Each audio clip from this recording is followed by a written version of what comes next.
Oke, baik. Bismillahirrahmanirrahim. Assalamualaikum warahmatullahi wabarakatuh. Perkenalkan, nama saya Rizky Adi Abdillah, NPM 201011083. Saya merupakan mahasiswa Universitas Dirgantara Marsaka Dharma yang saat ini sedang melakukan pertukaran mahasiswa di Institut Teknologi Indonesia. Pada kesempatan kali ini saya akan melakukan presentasi untuk memenuhi tugas mata kuliah kinematika dan dinamika yang berkaitan dengan benda kaku. Oke, untuk yang pertama, saya akan membahas tentang benda kaku itu sendiri atau rigid body. Jadi, untuk benda kaku atau rigid body, sekumpulan partikel dengan jarak 1 terhadap partikel yang lain itu tidak berubah, sehingga konfigurasinya atau bentuknya itu tetap. Nah, gerak benda kaku 2 dimensi memiliki 3 derajat kebebasan. Translasi arah X, translasi arah Y, dan juga rotasi pada bidang XY. Nah, lain halnya dengan benda kaku pada 3 dimensi. Dia memiliki 6 derajat kebebasan. Translasi terhadap arah X, arah Y, arah Z, kemudian rotasi terhadap arah XY, YX, dan juga YZ. Kemudian untuk gerak translasi, setiap titik pada benda mengalami perpindahan yang sama, sehingga tidak terjadi perpindahan relatif antar partikel-partikel, ya. Kemudian gerak translasi itu sendiri dapat mengikuti gerak garis lurus ataupun melengkung. Dan jika benda hanya bergerak translasi, maka dapat dianalisa sebagai sebuah partikel. Selanjutnya untuk gerak rotasi setiap titik pada suatu benda mengalami perpindahan dengan besar, perpindahan berbanding lurus dengan jaraknya terhadap pusat rotasi. Karena perpindahan tidak sama antar tiap partikel atau antar tiap titik, terjadi perbedaan perpindahan antara tiap titik. Selanjutnya terjadi perbedaan kecepatan dan percepatan antara tiap titik, ya. Jadi kalau misalkan gerak rotasi, maka perpindahan itu sendiri dihitung dari turunan kecepatannya, ya. Dimana kalau gerak rotasi itu kita mengidentifikasinya berupa kecepatan sudut. Sedangkan untuk posisinya itu kita sangat bergantung pada yang namanya sudut, ya, atau theta itu sendiri. Nah, kemudian ada gerak umum benda, ya. Secara umum benda itu kan bisa bergerak translasi ataupun rotasi, ya. Nah, pada translasi tidak ada gerak relatif antar tiap partikel. Nah, sedangkan pada rotasi terjadi gerak relatif antar partikel. Jadi gerak relatif antar partikel itu akibat dari rotasi. Nah, untuk gerak rotasi, benda itu digambarkan dengan perpindahan sudut, ya. Dimana kalau kita tahu kalau yang namanya gerak rotasi itu pasti posisinya itu sangat identik dengan yang namanya sudut, ya. Nah, posisi dua buah garis dinyatakan terhadap sebagai theta 1 dan theta 2 terhadap suatu referensi, di mana beta adalah sudut antar kedua garis yang bahasanya konstan. Semua garis pada suatu benda kaku memiliki perbedaan sudut, kecepatan sudut, dan percepatan sudut. Yang mana kalau kita tahu dalam gerak mekanik, ya, dalam mekanika suatu benda, perpindahan kecepatan dan percepatan ini saling bisa diketahui dengan cara menurunkannya dengan satu kali penurunannya. Dimana kalau kita menurunkan posisi atau perpindahan sudut, maka kita bisa mendapatkan kecepatan sudut, dan kalau kita menurunkan kecepatan sudut satu kali, maka kita bisa mendapatkan percepatan sudut. Nah, kemudian ada persamaan gerak anguler, ya, atau persamaan gerak rotasi. Nah, kecepatan sudut itu merupakan turunan pertama dari posisi terhadap waktu, atau bisa kita gambarkan delta theta per delta t, ya, atau dt per d theta per dt, ya. Dengan percepatan sudut itu adalah turunan kedua dari posisi, atau bisa dibilang percepatan sudut itu turunan pertama kecepatan sudut terhadap waktu. Jadi percepatan itu bisa diambil, ya, atau bisa dihitung dari d omega per dt, ya, atau percepatan 2 kali turunan posisi terhadap waktu d kuadrat theta per dt kuadrat, atau disimbolkan biasanya kalau perpindahan sudut itu theta saja. Kemudian untuk kecepatan sudut disimbolkan theta single dot, dan untuk percepatan sudut disimbolkan dengan theta double dot. Nah, kemudian untuk gerak anguler ini sama seperti gerak umumnya pada gerak translasi, ya. Yang mana seperti kita tahu kalau misalkan kita mau mencari kecepatan, ya, maka bisa kita hitung dengan kecepatan awal ditambah percepatan dikalikan waktu. Kemudian untuk kecepatan kuadrat bisa kita dapatkan dari kecepatan awal dikuadratkan ditambah 2 kali percepatan dikali jarak awal dikurang jarak akhir ya, atau posisi awal dikurang posisi akhir. Dan juga untuk posisinya atau S ya, kalau dalam gerak translasi kita bisa dapatkan posisi awal ya ditambah kecepatan kecepatan linear awal dikali waktu ditambah setengah percepatan dikalikan waktu kuadrat. Nah, sama halnya dengan gerak rotasi tersebut, kalau gerak angular tinggal kita ubah notasinya untuk kecepatan menjadi omega, kemudian percepatan menjadi alfa, dan perpindahan sudut ya atau theta itu sebagai ganti daripada S, daripada posisi dalam gerak linear. Selanjutnya untuk mekanisme itu terdiri atas beberapa benda kaku ya yang saling berhubungan dan berfungsi untuk menghasilkan gerak output tertentu. Yang mana kalau misalkan dalam dunia industri itu banyak ya yang menerapkan sistem mekanisme seperti ekskavator, crane, kemudian suspensi mobil, robot dan segala macam itu pasti menggunakan yang namanya prinsip mekanisme. Beberapa mekanisme berbentuk sangat sederhana dan juga ada yang kompleks ya.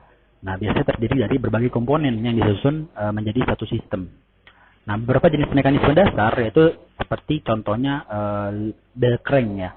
Link sederhana atau batang-batang yang disambung menggunakan pin atau bola dan juga soket untuk mekanisme dalam ruang 3D. Dan juga dipasangi ada beberapa pasangan gear.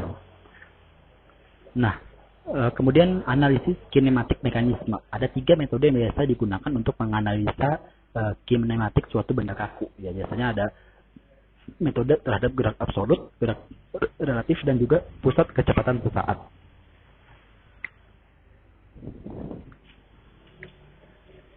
Metode gerak absolut, ya, penentuan kecepatan dan percepatan baik linear maupun angular berdasarkan penurunan langsung dari persamaan perpindahan suatu benda. Jadi dalam metode gerak absolut ini kita ingin menentukan kecepatan dan percepatan dalam suatu mekanisme benda, ya, benda kaku atau rigid body, dengan cara kita memperhatikan perpindahan dari suatu benda tersebut. Jadi kita tidak memperhatikan gaya-gaya yang mempengaruhinya, tapi kita justru memperhatikan perpindahan dari satu benda itu. Maka nanti kita bisa dapatkan kecepatan dan percepatan si benda kaku tersebut. Nah, dalam presentasi kali ini saya membawa contoh sebuah bell crank, sebuah crank yang digerakkan oleh silinder pipa atau pompa hidrolik ya. Di mana bell crank ini pada titik B itu awalnya berada di sebelah kiri ya. Berada di jauh di sebelah kiri. Jauh di sebelah kiri, anggaplah di sini. Ya, kemudian ketika si pipa ini bergerak ke atas gitu kan dengan kecepatan tertentu, maka titik atau pin pada si bell crank ini yang mana kita namakan titik B ini bergeser ke kanan. Nah, dari perpindahan inilah kita menentukan berapa kecepatan dan percepatan si titik atau si pin B ini. Serta kita ingin tahu berapa kecepatan anguler dan percepatan anguler di CB. Jadi si pin ini kan selain dia bergerak translasi arah X, dia juga berotasi terhadap arah Y ya, arah XY gitu, pada bidang XY. Jadi kita ingin menentukan kecepatan dan percepatan di titik B yang ke arah sininya. Selain itu kita juga ingin menentukan berapa kecepatan angulernya atau percepatan dia berputarnya. Seperti itu. Oke, lanjut di slide selanjutnya.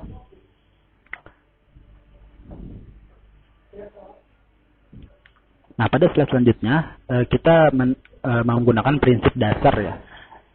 Yang mana X kuadrat tambah Y kuadrat ditambah B kuadrat ya. Ini kita dapatkan akibat bentuk akhir atau posisi akhir daripada si bell crank ya. Yang mana X kuadrat tambah Y kuadrat setinggi ini, maka kita bisa dapatkan B kuadrat ya. Ini merupakan prinsip segitiga. Seperti itu. Nah, kemudian dari persamaan dasar ini bisa kita turunkan terhadap X, maka atau single dot-nya atau kecepatan sudutnya bisa kita dapatkan sebagai berikut. Maaf, bukan kecepatan sudut tapi kecepatan linearnya pada titik B bisa kita dapatkan sebagai berikut. Bagaimana turunan dari persamaan yang di atas ini. Nah, kemudian ketika persamaan ini diturunkan, maka bisa kita dapatkan X double dot yang mana ini merupakan percepatan linear daripada si titik B. Jadi Jadi ini diturunkan sekali dan kemudian diturunkan lagi akan mendapatkan percepatan sudut gitu ya.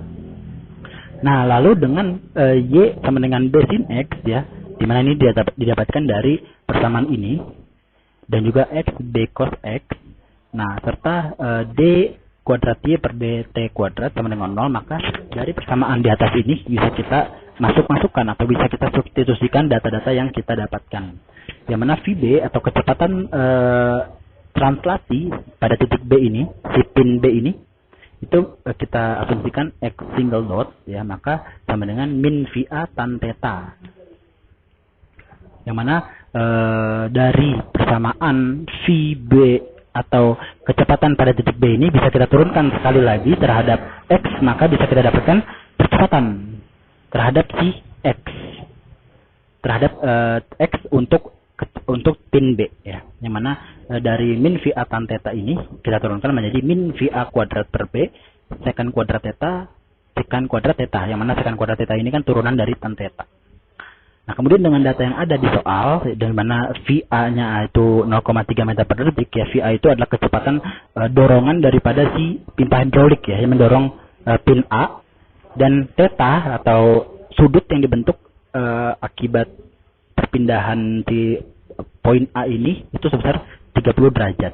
Maka tinggal kita substitusikan, maka akan mendapatkan di mana VB ini dimasukkan ke dalam rumus angka-angkanya, maka akan menghasilkan minus 0,1732 meter per detik ya.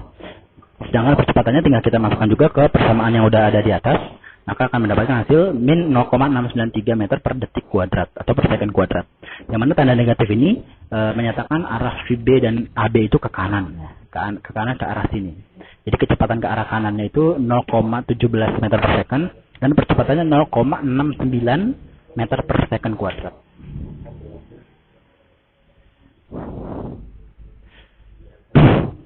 Nah, lalu sekarang kita menentukan gerak anguler pada sisi CB ini. Jadi kita kalau tadi udah berhasil menentukan gerak si poin B ini dari kiri ke kanan, sedangkan kita ingin mengetahui gerak daripada dia secara rotasi. Ya, jadi kita ingin tahu dia berotasi seperti ini itu bagaimana kecepatan dan percepatannya. Nah, sama dengan gerak benda kaku ABC ya. Dengan demikian sama dengan gerak AB ya, yang mana YB sin theta ya, kita dapat di slide sebelumnya.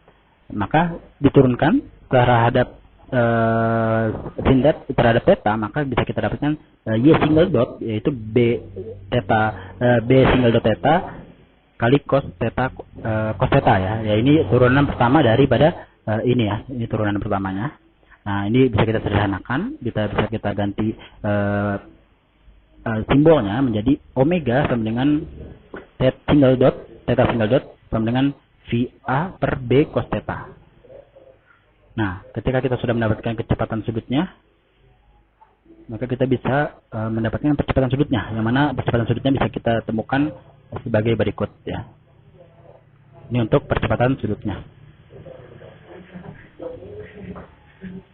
Nah, dengan dimasukkan data-data yang udah ada di slide sebelumnya, maka bisa kita dapatkan kecepatan sudut ya, itu sebesar 1,732 radian per second, dan untuk percepatan sudut ya, daripada titik B ini itu sebesar 1,732 radian per second kuadrat ya. Jadi yang mana bisa kita simpulkan ya bahwasanya kecepatan dan percepatannya ini sama ya. Jadi karena si belatereng ini ya, si poin B ini itu bergerak hanya 1 detik ya. Jadi ibarat kata dari posisi dia diam menuju gerak terakhirnya atau gerak pertama dan terakhirnya, yaitu membutuhkan kecepatan sudut 1,732 ya. Berarti kan percepatan sudutnya juga sama ya, 1,732. Jadi hasilnya pun sama. Sekian saja presentasi dari saya, Rizky Adi Abdillah. Kurang lebihnya mohon dimaafkan. Wabillahi taufiq wal hidayah. Wassalamualaikum warahmatullahi wabarakatuh.